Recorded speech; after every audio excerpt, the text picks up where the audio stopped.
Breast cancer के इलाज के लिए क्या बायोप्सी आवश्यक है? कौन सी बेस्ट इन्वेस्टिगेशन है? कीमोथेरेपी पहले करनी चाहिए या सर्जरी पहले करनी चाहिए? ब्रेस्ट बचाने की सर्जरी कब कर सकते हैं और क्या ब्रेस्ट कंजर्वेशन सर्जरी ब्रेस्ट निकालने की सर्जरी के जितनी ही इफेक्टिव है? क्या ब्रेस्ट कैंसर के सभी केसेस के अंदर कीमोथेरेपी लेना अनिवार्य है? रेडिएशन थेरेपी का क्या रोल है? और क्या स्टेज 4 ब्रेस्ट कैंसर के अंदर भी कैंसर को कम्प्लीटली ठीक किया जा सकता है? ये सभी ऐसे प्रश्न हैं जिनको ब्रेस्ट कैंसर के पेशेंट और उनकी फैमिली को ये बहुत विचलित करते हैं और ये सभी सिचुएशन बहुत ही कॉमनली फेस की जाती है। नमस्कार, कैंसर के इस अवेयरनेस जर्नी में मेरे डॉक्टर कौशल यादव के साथ इस वीडियो में इन्हीं सभी उलझनों को समझाने का कोशिश करेंगे। किसी भी समस्या के समाधान के लिए उसका रूट कॉज एनालिसिस बहुत ही आवश्यक है। ब्रेस्ट कैंसर में भी इन्वेस्टिगेशन से उसके टाइप का और उसकी स्प्रेड का सही अंदाज़ा लगाया जाता है। इसलिए ट्रीटमेंट शुरू करने से पहले जो आवश्यक इन्वेस्टिगेशंस है उनके बारे में आपको अवगत कराएंगे। सबसे पहली और सबसे इम्पॉर्टेंट चीज़ है डॉक्टर और प्रेफरेबली एक सर्जन के द्वारा ब्रेस्ट का प्रॉपर एग्जामिनेशन, क्योंकि एग्जामिनेशन से बहुत सी प्रॉब्लम का पता लग जाता है और कुछ प्रॉब्लम्स ऐसी भी होती हैं जो इन्वेस्टिगेशंस में नहीं आती है और एक सर्जिकल ऑन्कोलॉजिस्ट के प्रॉपर एग्जामिनेशन से डिटेक्ट की जा सकती है। इन्फ्लेमेटरी ब्रेस्ट कैंसर एक ऐसी ही कंडीशन है जो सबसे पहले एग्जामिनेशन के द्वारा ही पता चलती है। बहुत से लोग डॉक्टर विजिट से पहले या तो जांच का आग्रह करते हैं या बहुत ही महंगे टेस्ट करा लेते हैं और फिर भी किसी डायग्नोसिस पर नहीं पहुंचते हैं। ये बिल्कुल गलत बात है। सबसे पहले डॉक्टर को दिखाना चाहिए और उसके बाद ही इन्वेस्टिगेशन करनी चाहिए, क्योंकि एग्जामिनेशन द्वारा प्रॉब्लम से रिलेटेड जो रिक्वायर्ड जांच है वो पता चलती है और मल्टीपल इन्वेस्टिगेशंस की प्रॉब्लम भी खत्म होती है। दूसरा महत्वपूर्ण जांच है मेमोग्राफी। एक्सरे डिजिटल मेमोग्राफी के द्वारा ब्रेस्ट के अंदर मौजूद प्रॉब्लम को आइडेंटिफाई किया जाता है। साथ ही ब्रेस्ट का नॉर्मल एरिया भी एनालिसिस किया जाता है। इसके साथ मेमोग्राफी से दूसरी ब्रेस्ट का भी चेकअप किया जाता है। इसलिए मेमोग्राफी हमेशा दोनों तरफ की ब्रेस्ट की करानी चाहिए। जब किसी ब्रेस्ट की गांठ को चेक किया जाता है तो मेमोग्राफी पहले की जाती है ताकि प्रॉब्लम का नेचर और उसका एग्जैक्ट आइडेंटिफिकेशन का पता चल सके और इंटरवेंशन जैसे कि बायोप्सी या एफएनएसी से रिलेटेड चेंजेस मिसगाइड ना करे। मेमोग्राफी यूजुअली 35 साल से अधिक आयु वर्ष में की जाती है। अब बात ये आती है कि 35 वर्ष से कम आयु में क्या करें। इस आयु में अल्ट्रासाउंड एक एप्रोप्रिएट जांच है। अल्ट्रासाउंड से सॉलिड और सिस्टिक गांठों का आइडेंटिफिकेशन किया जा सकता है और ये अल्ट्रासाउंड 35 वर्ष से अधिक आयु में बहुत बार मेमोग्राफी के साथ एक कॉम्प्लीमेंट्री हेल्पफुल टेस्ट की तरह भी की जाती है। एमआरआई ब्रेस्ट मेमोग्राफी, ये ब्रेस्ट की एमआरआई होती है और जो कि ब्रेस्ट का जो इन्वेस्टिगेशन है उनमें काफ़ी एडवांस और काफ़ी कॉस्टली इन्वेस्टिगेशन मानी जाती है, लेकिन हर किसी के अंदर एमआरआई करने की आवश्यकता नहीं होती है। एमआरआई के अंदर कभी कभी कुछ फॉल्स पॉजिटिव रिजल्ट भी आ जाते हैं। एमआरआई को यूजुअली कुछ स्पेसिफिक पेशेंट पॉपुलेशन में एडवाइस किया जाता है। यंग पेशेंट में सर्जरी से पहले या डाउटफुल केसेस में, जिन केसेस के अंदर फैमिली हिस्ट्री पॉजिटिव हो या फिर जिनके अंदर जेनेटिक म्यूटेशन हो। अगर ट्रीटिंग ऑन्कोलॉजिस्ट को आवश्यकता लगती है तो एमआरआई करना चाहिए। एमआरआई से बायोप्सी की आवश्यकता खत्म नहीं होती है, ये जानना भी ज़रूरी है। इन टेस्टों के बाद बायोप्सी की जाती है और बायोप्सी एक कंफर्मेटरी टेस्ट है जो कैंसर के डायग्नोसिस को प्रूव करता है और साथ ही ये भी बताता है कि कैंसर का टाइप क्या है। जो गांठें फील हो जाती हैं या विजिबल होती हैं उनमें किसी इमेजिंग जैसे कि अल्ट्रासाउंड गाइडेंस में बायोप्सी की आवश्यकता नहीं होती है। जो गांठें इमेजिंग या स्क्रीनिंग मेमोग्राफी पर डिटेक्ट होती हैं और सर्जन को प्रॉपरली फील नहीं होती है, उन्हीं में अल्ट्रासाउंड गाइडेड बायोप्सी की आवश्यकता होती है। कभी कभी जब एबनॉर्मल एरिया मेमोग्राफी पर ही दिखाई देता है तो वायर गाइडेड स्टीरियोटैक्टिक बायोप्सी की जाती है। आईएचसी और मॉलिक्यूलर टेस्ट बायोप्सी मटेरियल पर किए जाते हैं। इनमें से मुख्यतः हैं hormone receptor, ER, PR, targeted therapy के लिए HER2 न्यू और एग्रेसिवनेस के लिए KI67। इसके अलावा जो अदर टेस्ट है वो ऑन्कोलॉजिस्ट की एडवाइस और उसके अकॉर्डिंग ही करने चाहिए। ब्रेस्ट कैंसर के डायग्नोसिस के बाद उसकी एग्जैक्ट स्टेज का पता लगाया जाना भी ज़रूरी है और इसके लिए जो कॉमनली टेस्ट किया जाता है वो पैट स्कैन टेस्ट है। इससे अन्य ऑर्गन्स में डिसीज की स्प्रेड का पता लगता है। जहाँ पर पैट स्कैन अवेलेबल नहीं है वहाँ पर CT स्कैन भी किया जा सकता है। ये भी जरूरी समझना है कि सभी केसेस के अंदर पैट स्कैन या CT स्कैन की आवश्यकता नहीं होती है। जो स्टेज 1 के केसेस हैं उनमें बेसिक ब्लड टेस्ट जैसे liver function test, chest x-ray और अल्ट्रासाउंड ही सफिशिएंट होते हैं। रूटीन ब्लड टेस्ट जैसे कि kidney function, liver function, CBC और अन्य टेस्ट के साथ साथ कुछ लोग पूछते हैं कि क्या कुछ ट्यूमर मार्कर ब्रेस्ट के लिए ऐसा ब्लड टेस्ट जो स्पेसिफिक भी है।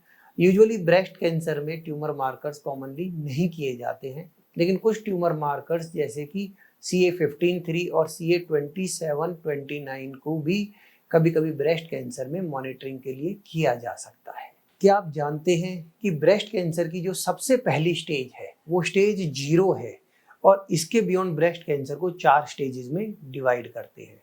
स्टेज 0 के अंदर ब्रेस्ट कैंसर सेल्स अपनी जगह पर ही रहते हैं और उनमें स्प्रेड होने की पावर या टेंडेंसी डेवलप नहीं होती है। इन्हें DCIS यानी डक्टल कार्सिनोमा इन सीटू और LCIS यानी लोब्युलर कार्सिनोमा इन सीटू भी कहते हैं। स्टेज 1 में कैंसर बहुत छोटा होता है जो कि 2 सेंटीमीटर से कम होता है और लिम्फ नोड्स में नहीं जाता है। स्टेज 2 में कैंसर का साइज बढ़ जाता है, ये आसपास के लिम्फ नोड्स के अंदर स्प्रेड होता है और स्टेज 3 के अंदर बगल के लिम्फ नोड्स काफ़ी ज़्यादा इन्वॉल्व हो जाते हैं या फिर ट्यूमर का साइज काफ़ी बड़ा होता है या फिर आसपास के ऑर्गन्स जैसे कि चेस्ट वॉल के अंदर डायरेक्ट कैंसर की स्प्रेड हो जाती है। स्टेज 4 के अंदर कैंसर बॉडी के बाकी ऑर्गन्स में स्प्रेड होता है जैसे कि लीवर या लंग्स। इन स्टेजेस के डिस्क्रिप्शन से अर्ली स्टेज डायग्नोसिस की इम्पॉर्टेंस समझ में आती है क्योंकि अर्ली स्टेज में ट्रीटमेंट सर्वाइवल अच्छा है, कॉस्ट कम है और ट्रीटमेंट का रिजल्ट भी काफ़ी अच्छा है। अब हम ट्रीटमेंट के बारे में समझते हैं और ट्रीटमेंट में जो स्टेज 1 से स्टेज 3 के ब्रेस्ट कैंसर के पेशेंट्स हैं उनमें सबसे अधिक कन्फ्यूजन जो होता है वो ये है कि कीमोथेरेपी पहले लें या सर्जरी पहले करें और इस कन्फ्यूजन के लिए कुछ हद तक हम डॉक्टर भी रेस्पॉन्सिबल हैं। समझते हैं नियो एडजुवेंट थेरेपी क्या होती है। सर्जरी से पहले दी जाने वाली कीमोथेरेपी को नियो एडजुवेंट कीमोथेरेपी कहते हैं। इसका जो पर्पस है वो ये है कि कीमोथेरेपी से ट्यूमर का साइज कम हो जाता है। कुछ सेल्स जो पता नहीं चल रही हैं, इमेजिंग में नहीं आ रही हैं, इन्हें माइक्रोमेटास्टेसिस कहते हैं और उनके ऊपर भी कीमोथेरेपी द्वारा ट्रीटमेंट शुरू हो जाती है। पहले कीमोथेरेपी देने से ये असेसमेंट करने में भी हेल्प मिलती है कि ट्यूमर ट्रीटमेंट से कम हो रहा है या नहीं हो रहा है। आजकल HER2 पॉजिटिव केसेस के अंदर कीमोथेरेपी के साथ टारगेटेड थेरेपी भी सर्जरी से पहले दी जाती है। लेकिन क्या सभी पेशेंट में सर्जरी से पहले कीमोथेरेपी देनी चाहिए? ये बहुत ही महत्वपूर्ण सवाल है। सर्जरी या कीमोथेरेपी पहले देने का डिसीजन इस बात पर डिपेंड करता है कि ट्यूमर का साइज क्या है, जो उस साइड की बगल के लिम्फ नोड्स हैं उनके अंदर कितनी बीमारी है और ट्यूमर का टाइप कौन सा है।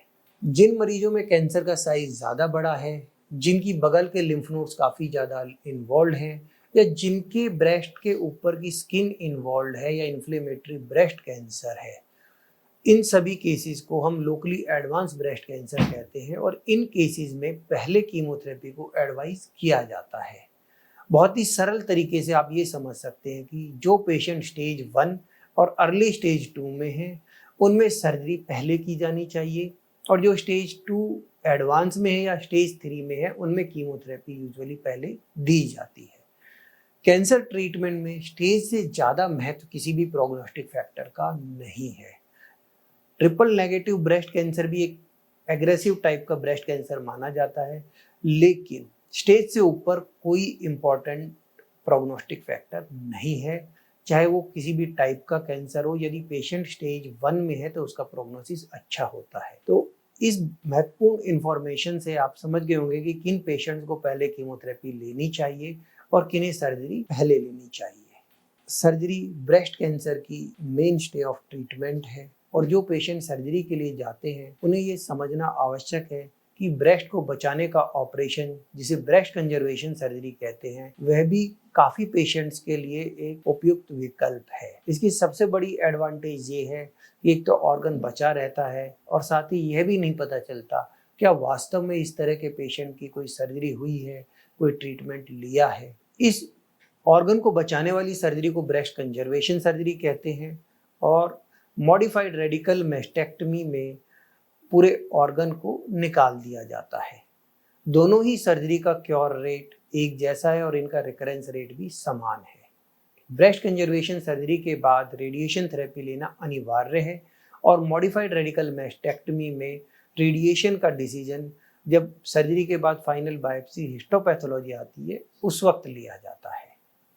अर्ली स्टेज के ज़्यादातर पेशेंट्स में ब्रेस्ट कंजर्वेशन सर्जरी पॉसिबल है, लेकिन कुछ ऐसे पेशेंट्स होते हैं जिनमें ये सर्जरी नहीं करना चाहिए। पहले है मल्टी सेंट्रिक डिसीज, जब ब्रेस्ट के एक एरिया से ज़्यादा एरिया में और वो एरिया जब दूर दूर हो, उनमें अगर बीमारी की संभावना है तो ये सर्जरी नहीं की जाती है। यदि ब्रेस्ट कंजर्वेशन सर्जरी में कैंसर फ्री मार्जिन जो कि नॉर्मल टिश्यू का लिया जाता है वो नहीं मिलता है तो भी ये सर्जरी नहीं की जाती है।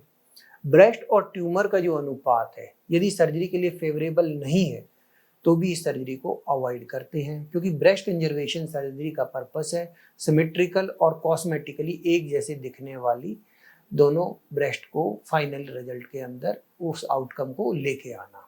एक poorly perform breast conservation surgery एक नॉर्मली अच्छे से परफॉर्म की गई मॉडिफाइड रेडिकल मैस्टेक्टमी से वर्स होती है।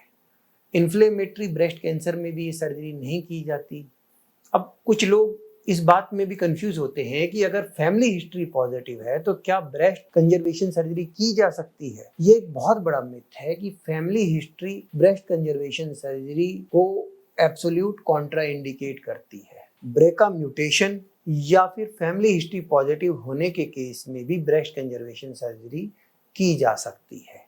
बस ध्यान यही देना है कि उसके बाद एडिक्वेट सर्वेलेंस पर रहे। तो सभी फीमेल्स को ये जानना आवश्यक है कि ब्रेस्ट कंजर्वेशन सर्जरी एक अप्रोप्रिएट ऑप्शन है और सभी ब्रेस्ट कैंसर के केसेस में पूरी ब्रेस्ट को निकालना आवश्यक नहीं है और इस डिसीजन के अंदर आप अकेले नहीं हैं। अपने सर्जिकल ऑन्कोलॉजिस्ट के साथ आप इसके बारे में डिस्कशन करें और सही चुनाव कीजिए, क्योंकि आज के समय में हम ब्रेस्ट कैंसर में एक अच्छे क्योर रेट के साथ साथ एक अच्छी क्वालिटी ऑफ लाइफ का भी प्रयास कर रहे हैं। इसके साथ ही अर्ली स्टेज में जो केसेस आते हैं उनमें बगल की लिम्फ नोड्स को भी कंप्लीटली निकालना कई बार अवॉइड करते हैं और उनमें लोअर स्टेशन की लिम्फ नोड्स को निकालकर फ्रोजन सेक्शन करते हैं।